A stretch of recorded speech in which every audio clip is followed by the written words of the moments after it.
Assalamualaikum warahmatullahi wabarakatuh. Mitra dangu wilujeng patepang deui di Jomantara ngalangkungan wek-wek carita Sunda channel baris medar dongeng Sunda dina judul Budak Culun bagian anu ka-16 gitunya. Kumaha mitra dangu dina dangu ngetieu dararamang kitu tah. Syukur upami daramang mah Mang Asep oge sapara kanca dina denget ieu. Alhamdulillah aya dina sehat walafiat. Ku kituna kami terdangu anu masih kena saretia hatur nuhun gitunya sareng disuhunkeun dukunganana subscribe, like sareng komentarna gitunya.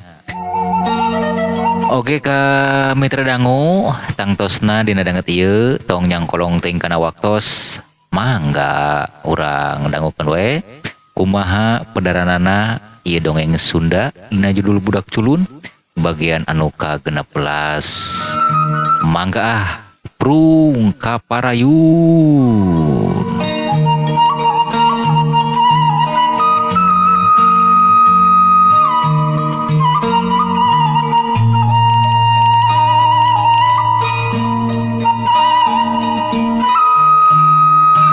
Kok kituna ka Padudung sareng Aki Samad pon kitu deui ka Jang Hasim. Ieu mah sabar we heulaanan insyaallah urang baris maluruh saserengan kitunya. Sangkan ieu permasalahan tiasa enggal-enggal dirampungkeun. Saur pasastra anjeunna bari nyimpen sertifikat tanah kana laci.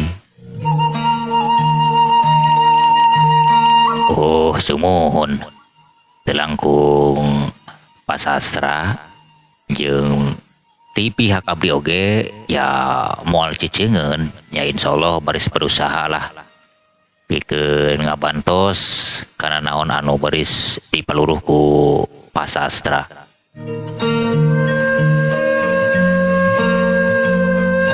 Jawab Padudung bari ngareret ka Aki Samad. Anu direret anjeunna langsung mairan kana cariosan Juragan Dudung. Oh leres Pak Lurah Sastra, sanajan kumaha ge ieu mah kawajiban urang sasarengan. Yuk urang babarengan pikeun maluruh naon anu ayeuna jadi rereget. Duh awatos ieu ka Juragan Dudung anjeunna teh parantos katipu ieu teh ieu.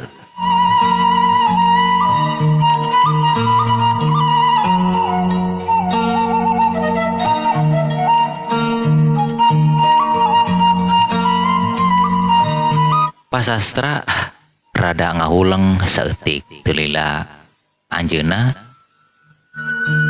ngajawab kana cariosan Aki Samad jeung Juragan Dudung.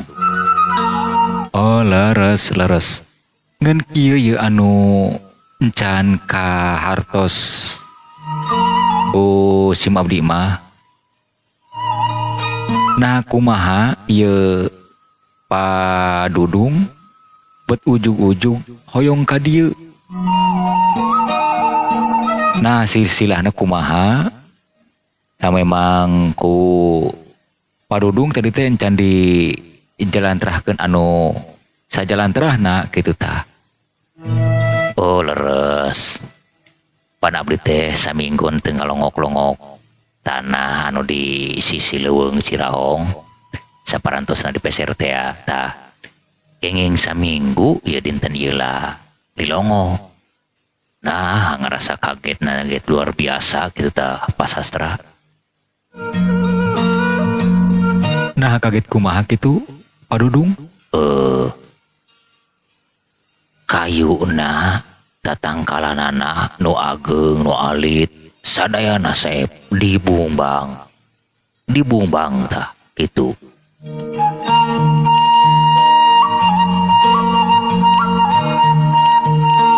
Juragan Dudung bari ngaruk manehna bener-bener ngarasa katipu ku kaayaan kalakuan Damri jeung Samin.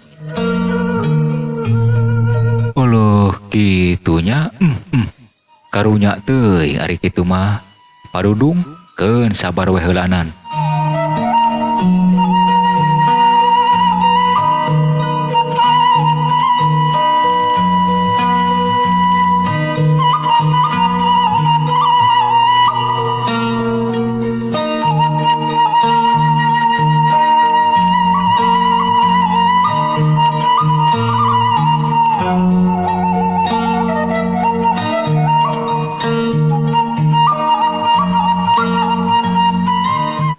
Kieu Pak Sastra sumohon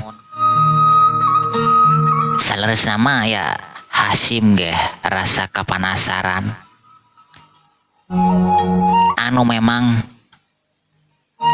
dikapungkur ge saleresna mah hoyong maluruh ye kana kayaan anu tos terjadi kana diri abdi. Sabab naon ieu lalakon bet percis pisan ya sareng lalakon sim abdi. Meureun ieu pijalaneunana pikeun ngungkap naon anu sabenerna di balik ieu anu parantos kaalaman ku diri abdi.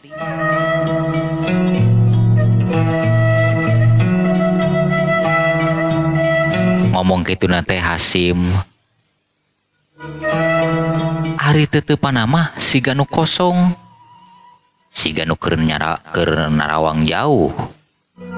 Pikiranana mulai kaganggu. Ingetanana mulai kaditu. Sabab naon? Lalakon anu hampir pareum kiwari kabuka deui jeung kagambar deui.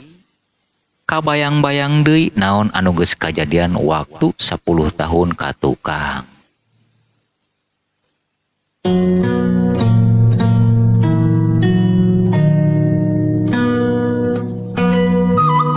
Leres Jang Hasim sing pamugi we ieu permasalahan ieu singgera rampung lah. Keun sim abdi saparakanca nya moal cicingeun. Secepatnya lah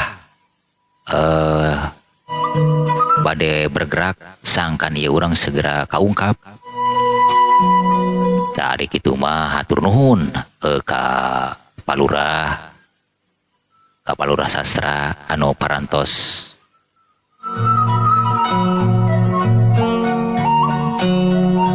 bade ngabantos kana karareget sim abdi. Tah ieu mah tos memang kewajiban sakomo na sim abdi selaku kepala desa di dieu nya memang sawajibna pikeun ngabeberes permasalahan-permasalahan komo anu sangkut pautna ieu anu aya di desa abdi kitu tah intina mah.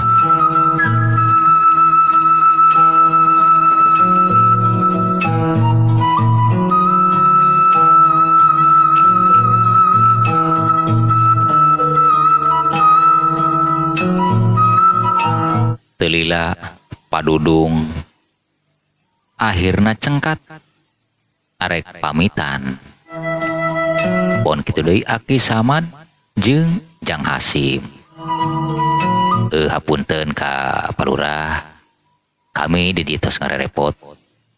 Rupina bade amitan baheulanan da memang ieu waktos kaleresan tos sonten ieu.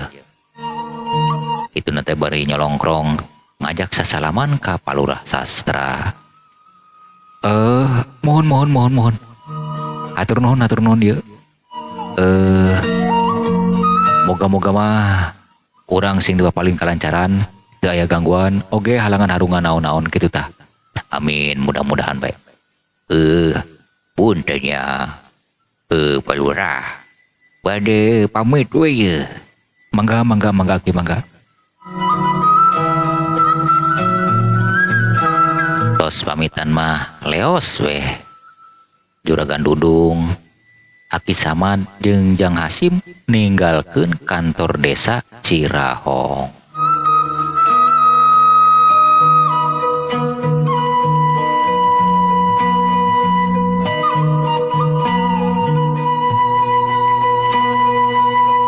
Sajroning bari laleumpang aranjeuna galundreng we ngalobrol sapaparat jalan.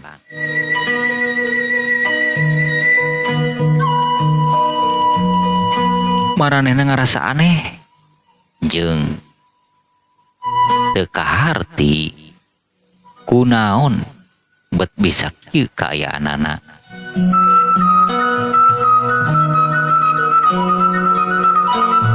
Kadenge harita Juragan Dudung naros ka Jang Hasim.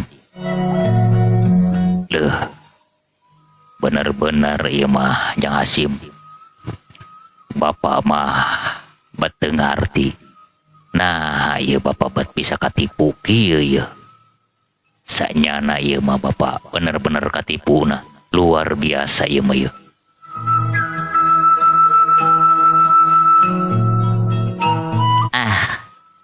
Ari pelebah dinya nama meureunnan Juragan. Geus kuduna we tapikeun we lah. Sagala hal ge pasti aya beresna. Nya sim abdi pribadi moal cicingeun.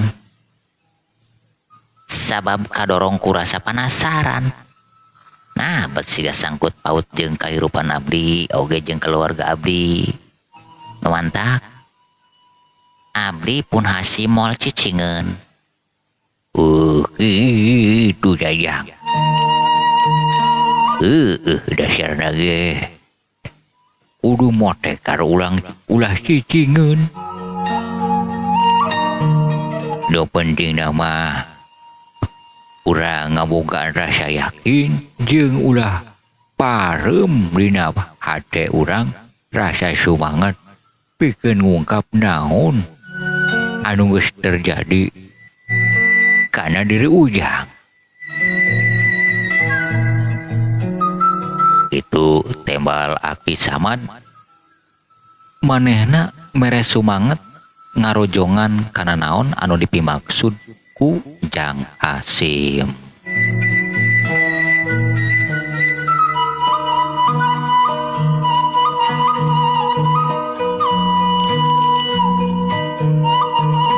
Tunda kaayaan Juragan Dudung Aki Samad pon kitu deui Jang Hasim. Urang caritakeun di tempat sejen.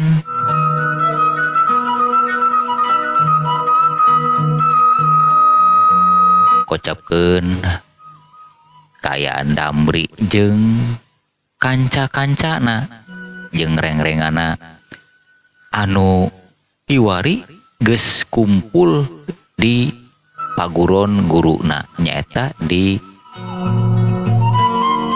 hiji leuweung anu jauh ka dieu ka ditu.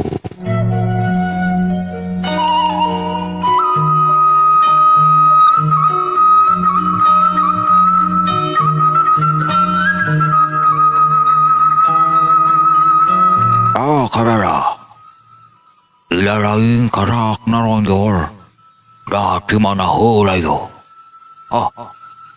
Sok ku ararane dewek mang dari bohong sasongge teun yo. Geus liuk deui nungguan ari lain nungguan marane nah bet karak ting pecenghis di mana heula kitu.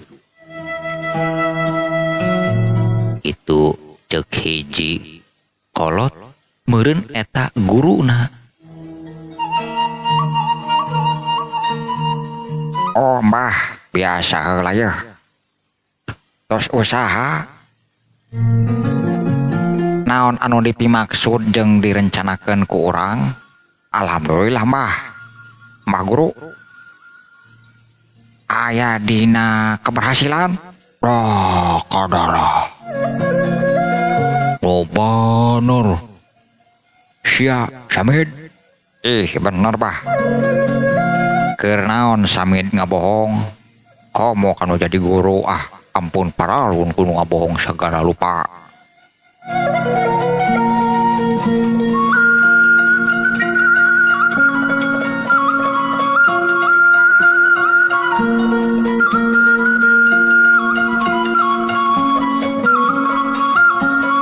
Samit ngomong kitu na teh manehna beuring ngadayag-dageun awakna nyarande kana bilik. Pok Damri mairan kana caritaan Samit.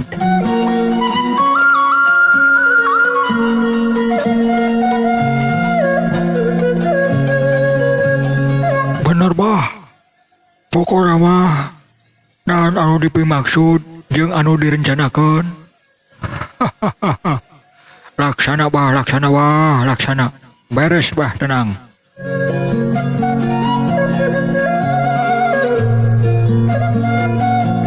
Damri bari dangah manehna katingali ku guruna paromanana meuni berag tur marah mai.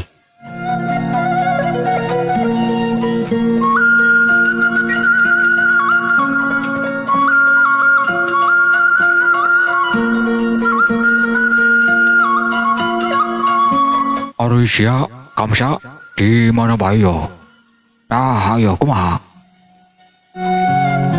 Pok-pokanana cek guruna manehna nanya ka nu ngaran Kamsa.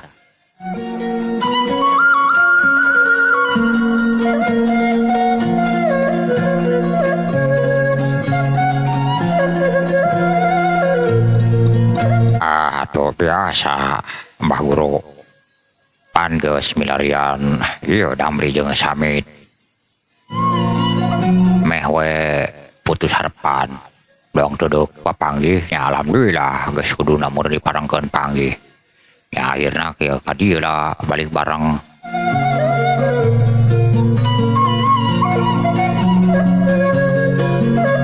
Oh, syukur ari kitu mah. Syukur.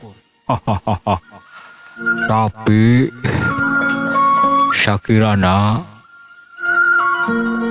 moal aya hal-hal anu teu dipikarep ku Cane Samit. Justru eta pogobah geus aya deui hahalang, bahkan sabenerna mah Samit ge ngarasa reuas jeung jadi ringrang nu aya.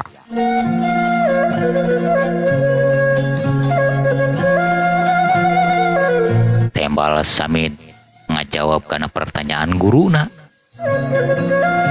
Sabenerna mah manehna ge geus aya rasa curiga kanu ngaran kanu ngaran Hasim mah sabab manehna pisan baheula anu malangkeun kana jugrang. Manehna waktu papanggih jeung Hasim pura-pura teu kenal atanapi pura-pura henteu wahuh kana Hasim. Padahal mah jelas-jelas Samit katut Damri mah apaleun eta kana Hasim.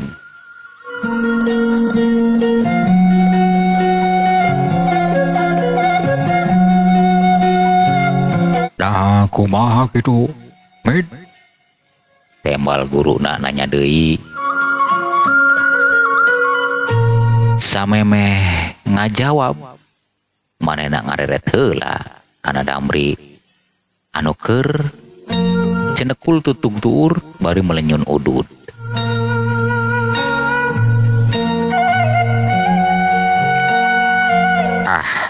Geus kitu teh mah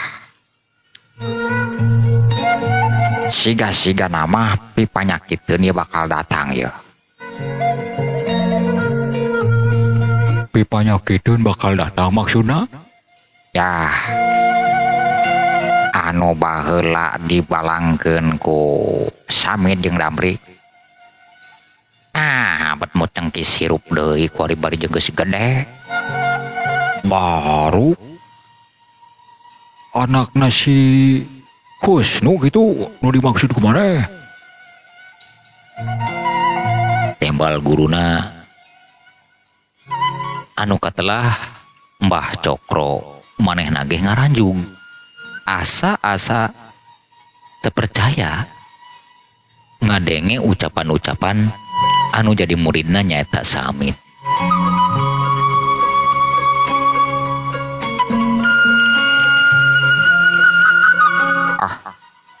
Bener bah, teu sasar teu gundam jelas tamah.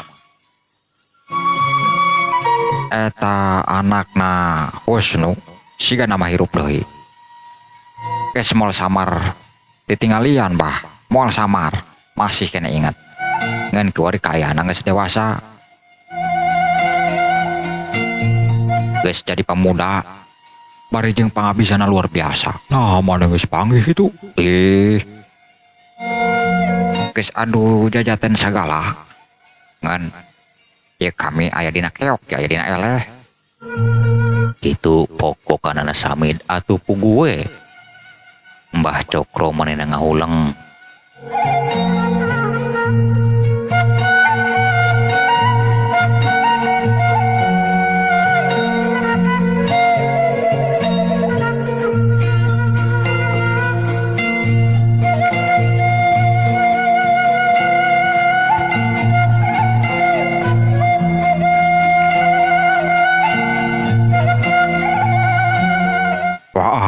Lamun kitu mah marane kudu sing iyatna jeung leuwih waspada yo.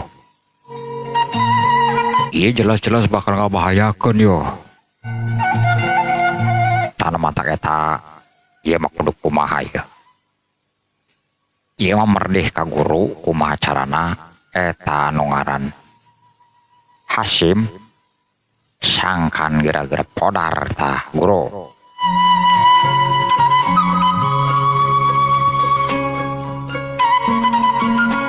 Nyala Mbah Guru, ulah sampai kumalendang hirup di alam dunia nu leuwih lila lah. Soalnya pasti bakal jadi rereget eta. Tembal Damri mairan omongan Samid.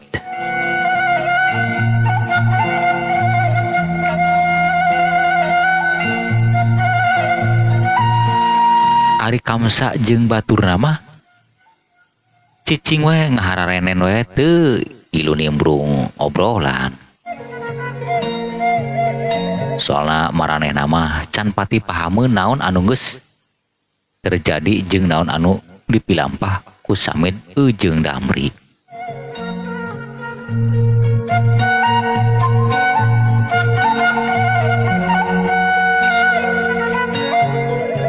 Ari Kamsa mah jeung baturna waktu harita ngen ukur nandasa indung bapana nyaeta Pa Husnu jeung Hesti.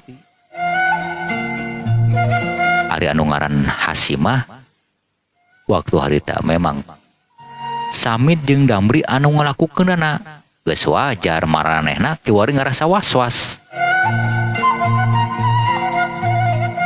Anu dikira ku maranehna anu ngaran Hasim bakal ngaleungit salilana sing horeng mah kapanggih deui hirup keneh bari jeung kaayana geus dewasa jeung kaalaman pisan ku maranehanana anu ngaran Hasim teh pangabisana anu luar biasa. Wah, lamun kitu carana mah keun Mbah ge moal cicingeun. Tah kitu tah Mbah. Jelas ieu mah kudu dimusnahkeun kumaha carana. Keun urang lawanna ku jarak jauh we heulaanan. Keun baris diwarejit lah ku Mbah. Tah satuju ari kitu mah. Memang kudu diwarejit Mbah. Sabab jelas lamun adu fisik mah adu sing hareupan Samid jeung Damri geus teu sanggup palagu sia. Karak sakitu we geus kumeok sia. Itu ceuk Mbah Cokro manehna kekerot nahan kekerot marah teu dituna mah. Asa ku teu pantes gitu. Salaku murid Mbah Cokro bet ngomong seperti gitu.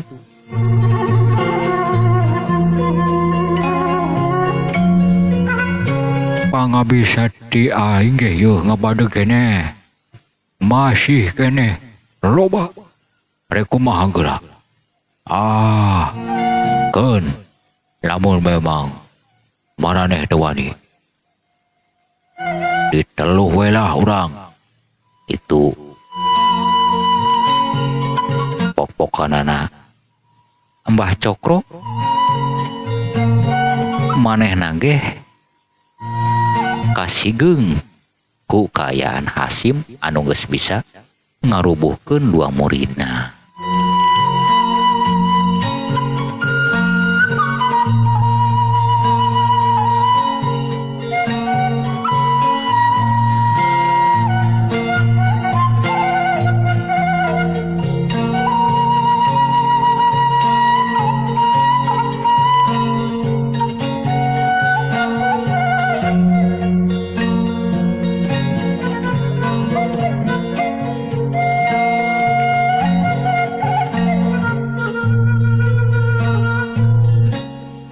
Lila Samit jeung Damri maranehna cengkat narangtung bari jeung ngomong kana guruna.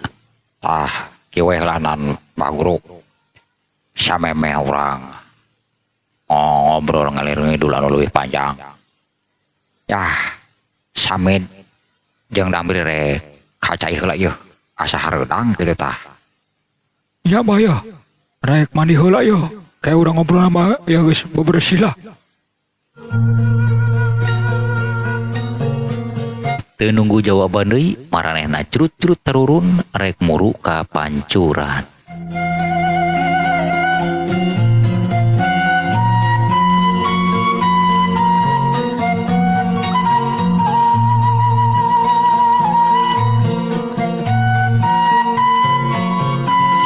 Sapaparat jalan maranehna rek nuju ka pancuran. Galundreng we ngobrol duaan. Dewek satuju lah. Damri, lamun si Hasim memang diteluh. Cocok. Sabab lamun dilawan orang secara langsung, wah, semal beres. Geus mulai kamu enang orang. Ku teluh mah geus we modal lah. Ulah diganggayong gering sekalian we. Ku guru urang sangkan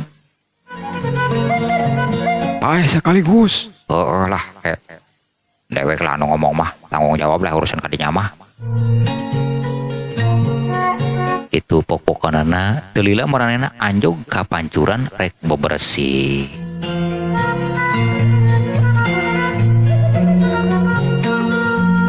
Euleuh mitra dangu rupina urang cekapkeun heula dugi ka dieu. Dina dongeng Sundana dina judul Budak Culun bagian anu ka-16. Hatur nuhun dina sagala peratosanana sareng nyuwunkeun dihapunten bilih aya cariosan-cariosan anu kirang merenah ka kupingna oge dina tata cara penyampaianana. Mang Asep saprakanca bade amit mundur amit mungkur. Wassalamualaikum warahmatullahi wabarakatuh. Permios cagah.